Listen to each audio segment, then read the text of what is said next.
Compromise. In Persia, the British were intent on installing a reliable strongman who would serve their interests well. A senior figure at the court soon caught their eye.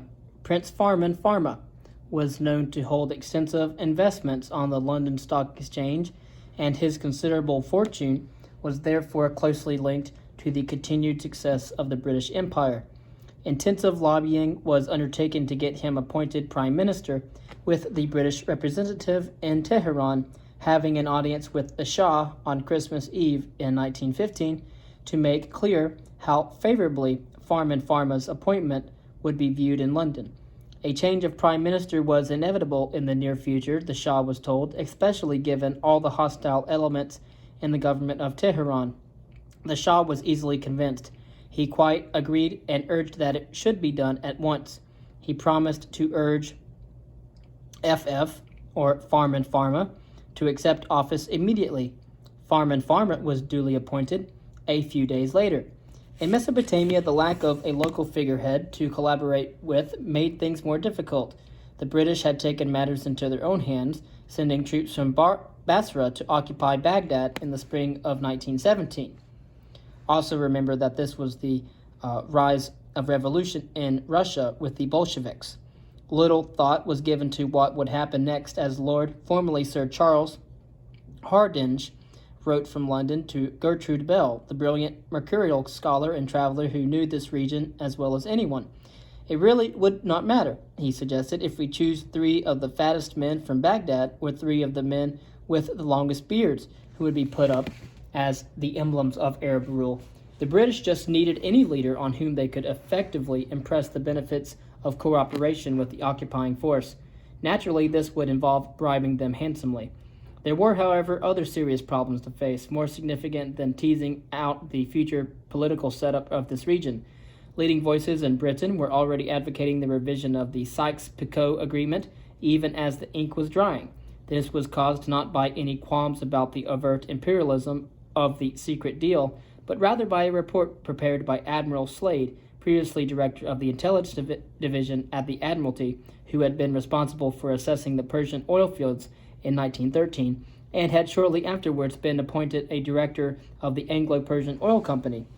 Slade stressed that under no possible circumstances can we be disturbed in our enjoyment of the Persian oil fields, and that was true of other parts of the region as well. There were indications, he added, of the presence of significant quantities of oil in Mesopotamia, Kuwait, Bahrain, and in Arabia. He strongly recommended that the lines be redrawn to ensure as much as possible of these territories fell within the British-controlled zone. It is important to secure control of all the oil rights in these areas so that no other power can exploit them for their own benefit. The Foreign Office watched nervously, gathering articles in European newspapers that demanded Germany's indispensable requirement of the freedom of the sea in Persian Gulf as an indication that the sooner Britain secured its position, the better. By the end of 1918, just weeks after the end of the war, Britain managed to get what it wanted. The Prime Minister, David Lloyd George, convinced Prime Minister Clemenceau of France to amend the agreement and cede control of Mosul and the surrounding area. This was done partly by playing on the fear that Britain might stand in the way of France establishing a protectorate over Syria, but also by hinting that British support on the issue of Alsace-Lorraine in the settlement negotiations, which were due to begin shortly, was by no means certain. "What do you want?" Clemenceau asked Lloyd George bluntly in London. "I want Mosul," the British Prime Minister replied. "You shall have it. Anything else?" "Yes," came the reply. "I want Jerusalem too." The reply was the same. "You shall have it." Clemenceau was right as a die and never went back on his word, recalled one senior civil servant who had the ear of Lloyd George. The British had also identified Palestine as a target owing to its location as a buffer zone against any threat to the Suez Canal, which served as one of the empire's most vital arteries and over which control had been established in 1888. Just as British troops had moved on Baghdad, therefore, so they advanced on Palestine from the south and improbably from the east, with T.E. Lawrence emerging from the desert to take Aqaba in the summer of 1917. A few months later, Jerusalem fell as well, despite fierce counterattacks from the Ottoman 7th and 8th Armies, led by General Erich von Falkenrayn, who had served as chief of the general staff of the German army earlier in the war. The British General Edmund Allenby entered the city on foot as a mark of respect, having captured the city in what the British Prime Minister called a Christmas present for the British people. Palestine was important for another reason. Concerns had been growing about the rising levels of Jewish immigration to Britain, with the numbers arriving from Russia alone rising by a factor of 5 between 1880 and 1920. At the turn of the 20th century, there had been discussions about offering land in East Africa to encourage Jewish immigrants to settle there, but by the time of the war, attention had shifted to Palestine. In 1917, a letter from the Foreign Secretary, Arthur Balfour, to Lord Rothschild was leaked to the Times that spoke of His Majesty's government viewing with favor the establishment in Palestine of a national home for the Jewish people. Known as the Balfour Declaration, the idea of designating territories for Jews to settle was that Balfour later described to the House of Lords as a partial solution to the great and abiding Jewish problem. Although the championing of a homeland for European Jews has understandably attracted attention, Britain also had its eye on Palestine for its position in relation to the oil fields and as a terminus for a pipeline linking to the Mediterranean. This would save a journey of 1,000 miles, planners later noted, and would give Britain virtual control over the output of what may well prove to be one of the richest oil fields in the world. It was imperative, therefore, that Britain had a strong presence in Palestine, that it had control over Haifa, with its good deep harbor, which made it the ideal place for loading oil onto British tankers, and that the pipeline ran to this port rather than to the north and French-controlled Syria. As Britain's strategic thinking went at this time, Haifa would provide a perfect terminus for oil piped from Mesopotamia. So it proved.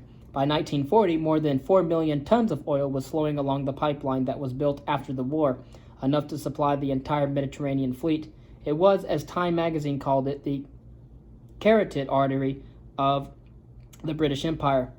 The world's largest empire was receiving massive transfusions of the black blood of oil, pumped directly from the heart of the world. By the start of 1918, then, thoughts had long since turned to the shape of the post-war world and how the spoils of victory would be divided. The problem was that there was a difference between deals struck among gullible politicians, testy diplomats, and planners armed with maps and pencils in European capital cities, and the reality on the ground. It was all very well planning for a carve-up of territories where the interests of Britain and France would be expanded and protected, but things became rather more complicated when practicalities intruded.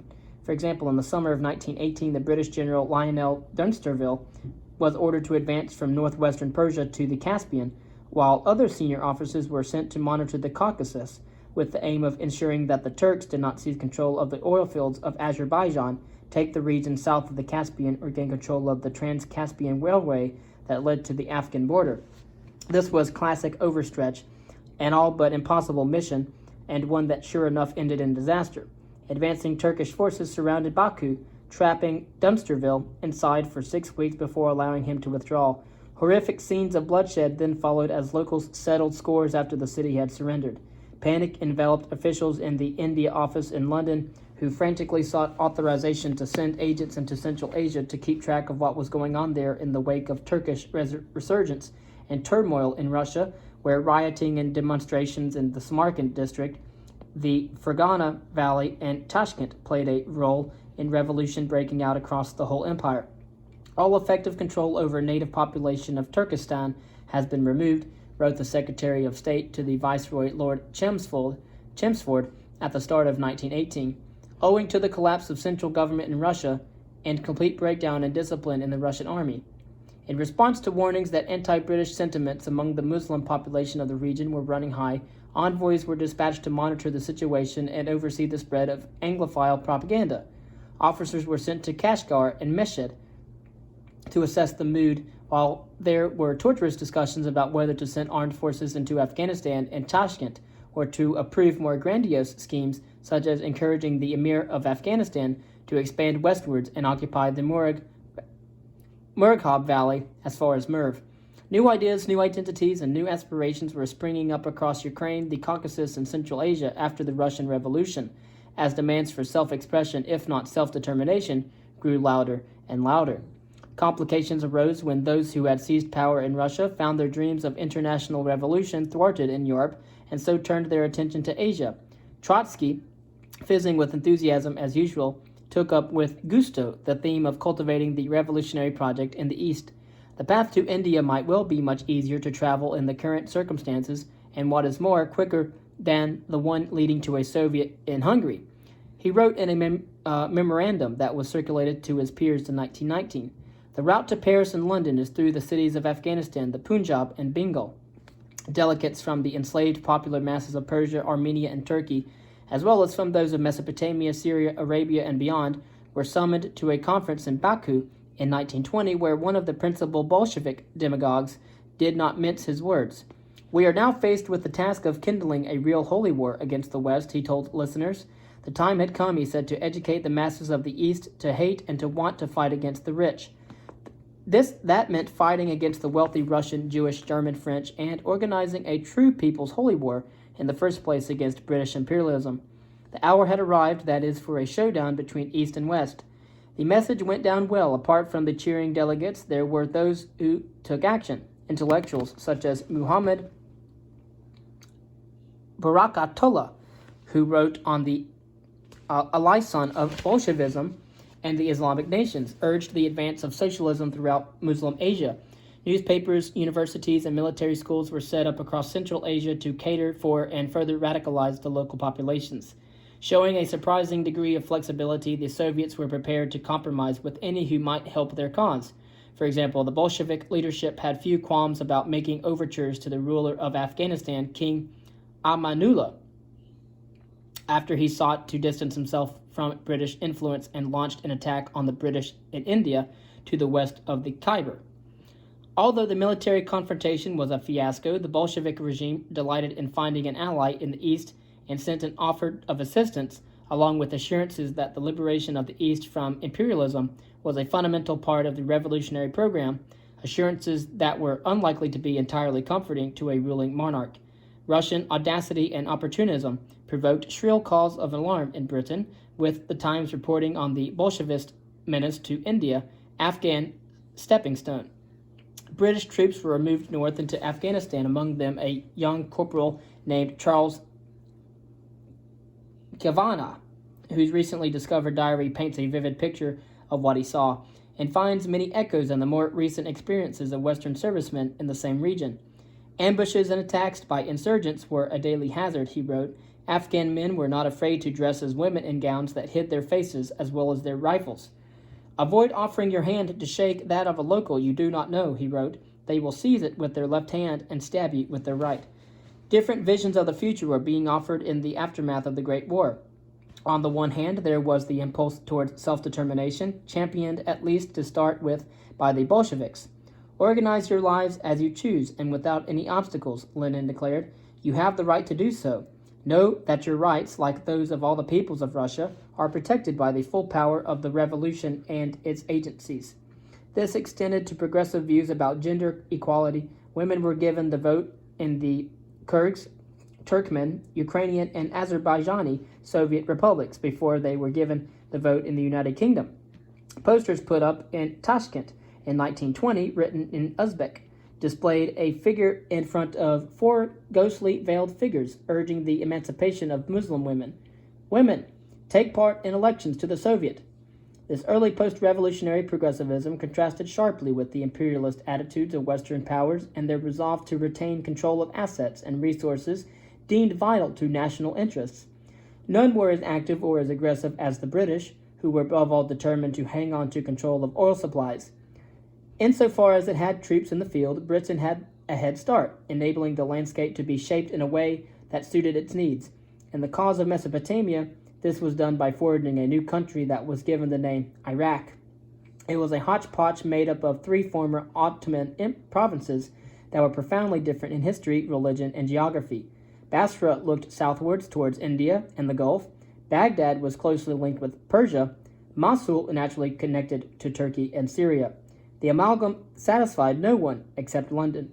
The country was a rickety construction at best. The British helped install the erstwhile ally Faisal, the heir of the Sharif of Mecca, as sovereign, in part of a reward for his cooperation during the war, in part in sympathy for his having been drummed out of Syria, where he had originally been promised the throne, and in part because of the lack of any other obvious candidate.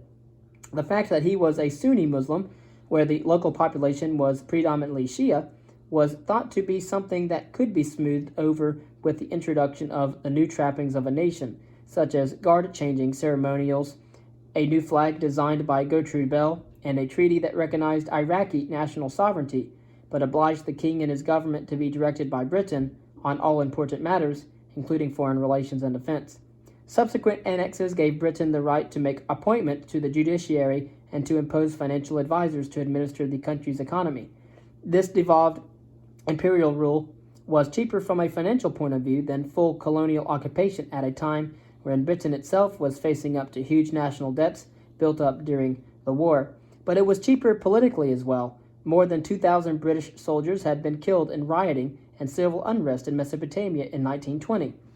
Concerted efforts were made to impose a similar grip on Persia. In 1919, an agreement was signed that would install British advisors to run both the treasury and the armed forces, as well as overseeing infrastructure projects. This went down badly in Persia and elsewhere. With Britain holding a controlling interest in the Anglo-Persian Oil Company, the Russians and the French were already concerned that Britain's hold over Persia was too strong. The bribes or commissions paid to get the agreement signed meanwhile produced howls of protest in Persia, not least against the Shah himself. God condemned to everlasting shame he who betrayed the land of Sasan, wrote one well-known poet at the time, citing Persia's deep and glorious past. Tell the zealous Artaxerxes the long-armed, the enemy annexed your kingdom to England. Such critics ended up in prison. The foreign commissar of the fledgling Soviet Union also reacted furiously. Britain is trying to lasso the Persian people into total slavery. It was shameful, he declared in a statement, that the country's rulers had sold you to the English robbers. The reaction in Paris was little different. Caught unprepared by the battle for oil and having surrendered Mosul seemingly for nothing, the French had been pressing to have their own advisors take up positions in Tehran to further their own national interests. This was given short shrift by Lord Curzon, who could barely hide his outrage at being asked if he would sanction such an appointment. Persia, he told Paul Cambon, the French ambassador to London, was only saved from complete insolvency by the aid of Great Britain. France should mind its own business. The reaction in France was furious and bitter. Funding was given to place anti-British propaganda in the press in Persia, while excoriating articles at home took aim at the Anglo-Persian agreement and at the Shah. This half-centimeter tall midget, said Le Figaro in a piece that was widely cited in Tehran, had sold his country for 1 centimeter. The French had been on the winning side in the war, but they had been outmaneuvered by their ally. In fact, the British were nonplussed by the Shah's demands for money, which were as constant as they had been before the war began. This had been a problem, too, with Prince Farman Farma, whose spell as prime minister had not proved as successful as the British had hoped. Reports back to London talked of his disinclination to work honestly and his rapacity. This was fast making his continuance of office impossible. A more reliable figure was needed. Cometh the hour, cometh the man. Reza Khan was a powerfully built, well-set-up, big-boned man, well above average height. Sir Percy Lorraine, Britain's representative to Tehran, reported approvingly in 1922. Khan gets straight to the point, the report went on, and does not waste time in exchanging the delicacy-phrased but perfectly futile compliments so dear to the Persian heart. Although he was clearly both ignorant and uneducated, Lorraine was impressed, and speaking with him I had rather the impression of an unemployed brain than of an empty one. This was music to the ears of the Foreign Office. Sir Percy Lorraine's estimate of Reza Khan is decidedly encouraging, one official back in London noted on the report. While he is not free from the vices of his compatriots, his heart seems to be in the right place. His racial origins were also positively received. That he is half Caucasian through his mother is in his favor, read another minute. In short, he was exactly the sort of man the British thought they could do business with. He seemed to be a strong and fearless man who had his country's good at heart, according to Sir Edmund Ironside, commander of a British force sent to secure northern Persia amid growing concerns about Russian designs around the Caspian Sea. Just how much support the British gave Reza Khan and what role they played in allowing him to become the power behind the throne, and eventually in 1925 to install himself as Shah, has been hotly debated. At the time, however, many following events closely had little doubt about Britain's role as kingmaker. The American representative in Tehran, John Caldwell, remarked that Reza Khan was so close to the British that he was practically a spy. It was not surprising that the Americans were also paying close attention to this part of the world. A report circulated by the planning section of the United States Naval Forces in Europe in 1918 spoke of the need for the United States to prepare for commercial rivalry with Britain. 4 great powers have arisen in the world to compete with Great Britain for commercial supremacy. It appended, Spain, Holland, France, and Germany had all been seen off by Britain. The United States was the 5th commercial power, the greatest one yet. Historical precedent warns us to watch closely what Britain was up to. The importance of the oil fields meant that careful attention had to be paid to this part of the world. This was especially true given the growing concerns in the United States about its own oil supplies. Just as Britain had worried about lack of resources before the war, there was mounting anxiety in America about possible shortages immediately after it. Rising consumption patterns were a cause for alarm, as were estimates about proven oil reserves. These would run out in 9 years and 3 months, according to the director of the United States Geological Survey. The lack of necessary supply at home and abroad represented a major problem, admitted President Wilson. For this reason, the State Department encouraged Standard Oil, one of the biggest American producers, to look into what it referred to as the possibility of entering into an agreement with the Persian government for development of oil resources in North Persia, in the region not covered by Anglo-Persian's concession. United States interest prompted an ecstatic response in Tehran. Britain and Russia had interfered in Persia long enough, said reports in the local press, constantly compromising the country's independence. The United States, the emerging new empire, was the perfect white knight. If the Americas, with their flourishing wealth, establish economic relations with our country, one Persian newspaper article declared hopefully, we are sure our resources will not remain sterile, and we will no longer be so much afflicted by poverty. Such great expectations were widely shared across the country. Telegrams flooded into the capital, welcoming the prospect of United States investment. The startled American mission in Tehran observed that these were signed by the foremost mullahs, notables, some government officials, and merchants.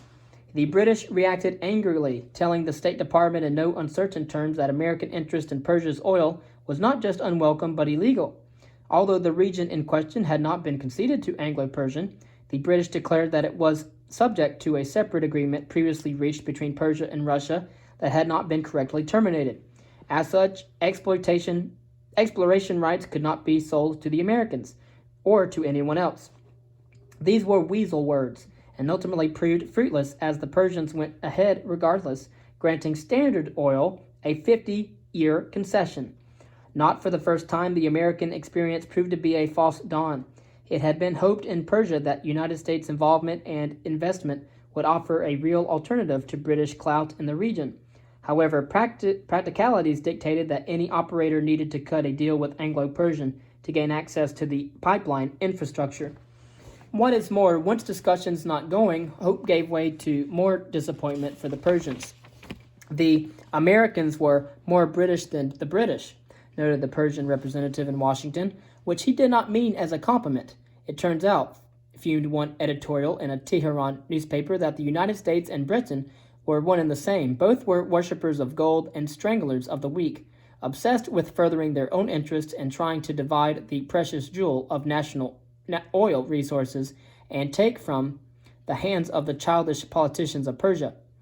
The story had familiar echoes of the discovery of the Americas 400 years earlier. While local populations had not been decimated in the same way as those encountered by the Spanish, the process was effectively the same. The expropriation of treasures by the nations of the West meant that riches flowed out of one continent to another with minimal benefit to the inhabitants of those lands. There were other parallels with what had happened following Columbus's sailing across the Atlantic. Just as Spain and Portugal had divided the world between them with the treaties of Tordesillas in 1494 and Zaragoza three decades later, so too did the Western powers now split the resources of the world lying between the Mediterranean and Central Asia. Territories ringed on maps in colored pencil formed the basis of an accord between the British and the French known as the Red Line Agreement, which divided the oil assets of the region between Anglo-Persian on the one hand and the Turkish Petroleum Company, of which Anglo-Persian and thus the British government were major shareholders, on the other, with a formal agreement not to compete in each other's territories. This was important for France, which had its eye on securing a strong position in the Levant because of the long history of trading ties and substantial French commercial investments going all the way back many decades.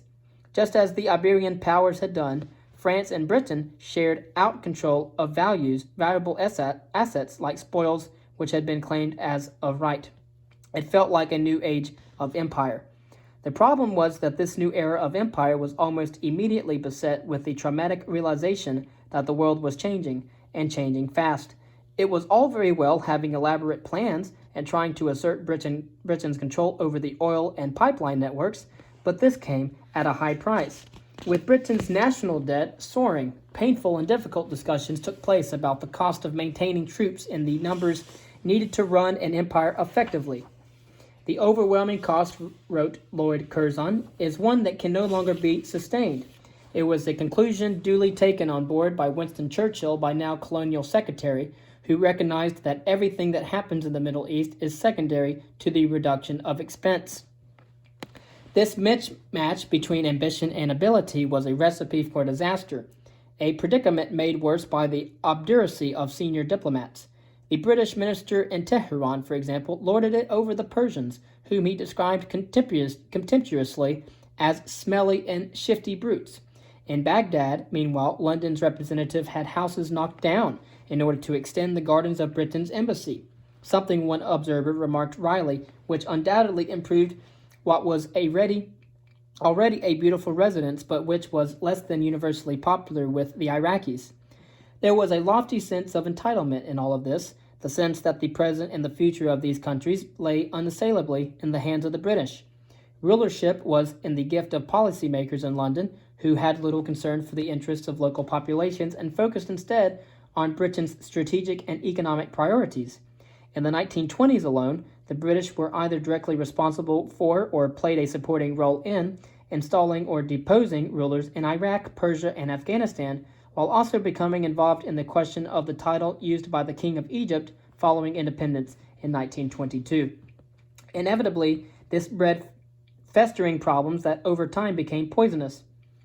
Gertrude Bell had been right to predict, as early as 1919, that a horrible muddle was being made of the Near East, and that the scenario was like a nightmare in which you foresee all the horrible things which are going to happen and cannot stretch out your hand to prevent them. Britain was playing a dangerous game in choosing who to support and when and where to intervene. Broken promises and disappointed peoples lay scattered across the region from the Levant eastwards.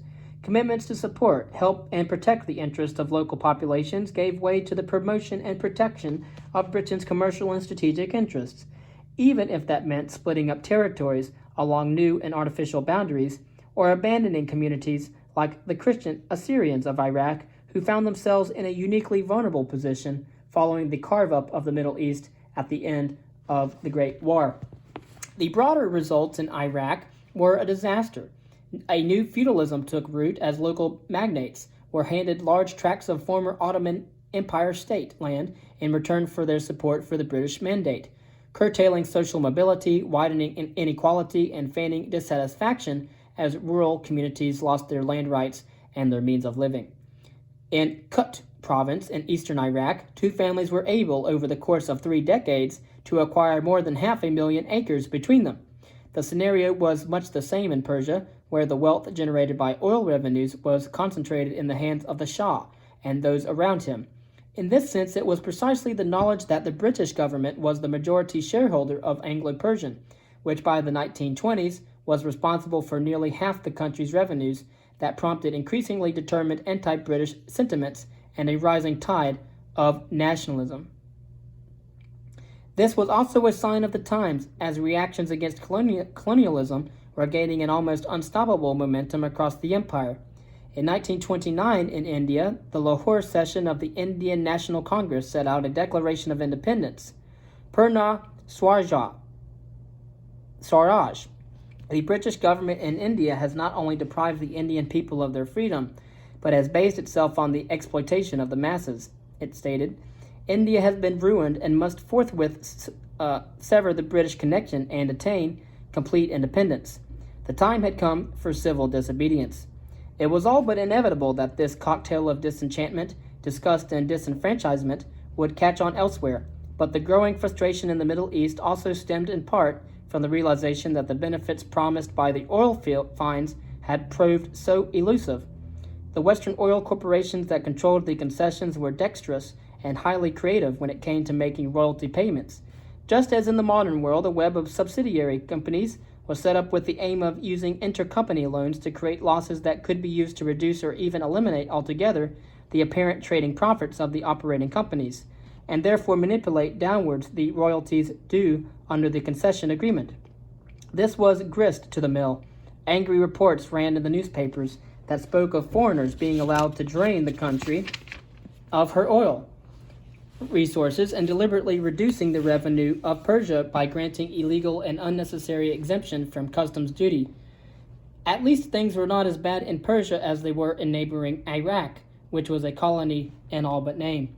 To try to head off the rising tide of local anger, the directors of Anglo-Persian went on a charm offensive. They promised a host of new benefits, ranging from educational opportunities to helping upgrade the railways to considering making royalty payments more generous.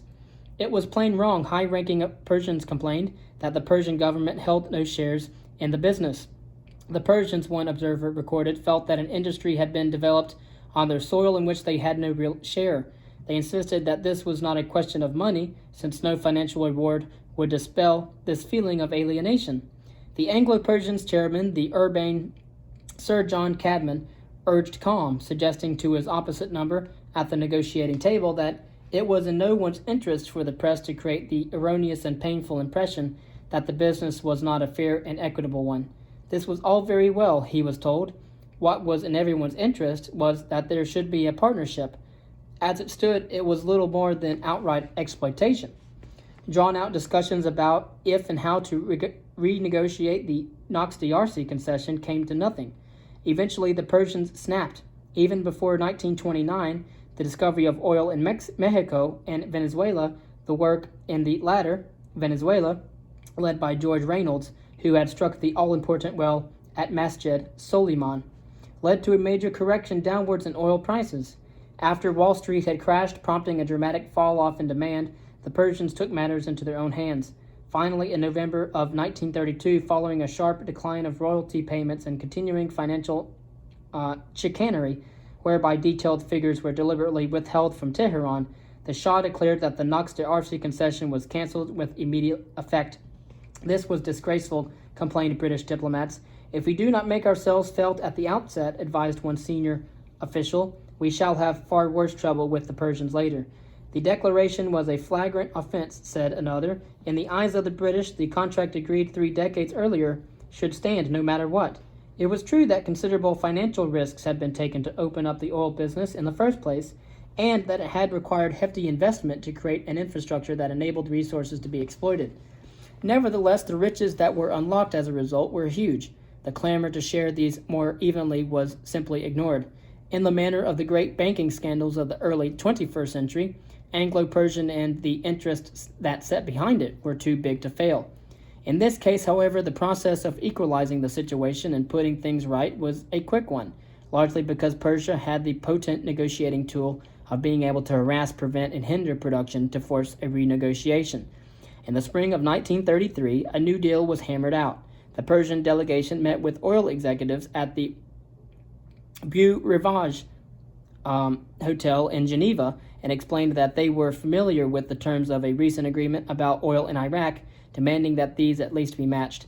The initial proposal, which included Anglo-Persian ceding 25% of the shares, a guaranteed annual income, profit share, and board representation, was dismissed by Sir John Cadman as preposterous and impossible.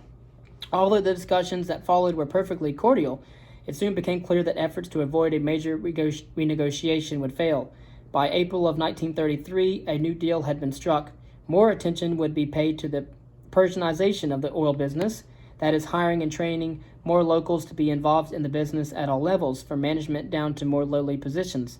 The region covered by concession was dramatically reduced to a quarter of its original size, albeit the sweetest bite of the cherry. A fixed royalty fee was agreed that removed the screen of currency and oil price fluctuations. A minimum annual payment was guaranteed, regardless of production levels or market prices achieved. The Persian government also would share in the wider benefits of Anglo-Persian, receiving a share of the profits that the company made in its other jurisdictions. Cadman did not comment on when the Persian negotiators told him he should see the new agreement as a personal triumph for himself and his colleagues. His notes disclose his reaction. I felt that we had been pretty well plucked. The Persians and others who were watching saw a different moral in the story, however. The lesson was that for all the bluster, the West's bargaining position was a weak one. Those with the resources could ultimately force the hand of those who held the concession and make them come to the table. The West could complain as bitterly as it liked, but it turned out that possession truly was 9/10 of the law. This became one of the key themes of the second half of the 20th century. New connections were rising that straddled the spine of Asia. A web was being spun not of towns and oases, but of pipelines that linked oil wells to the Persian Gulf, and by the 1930s,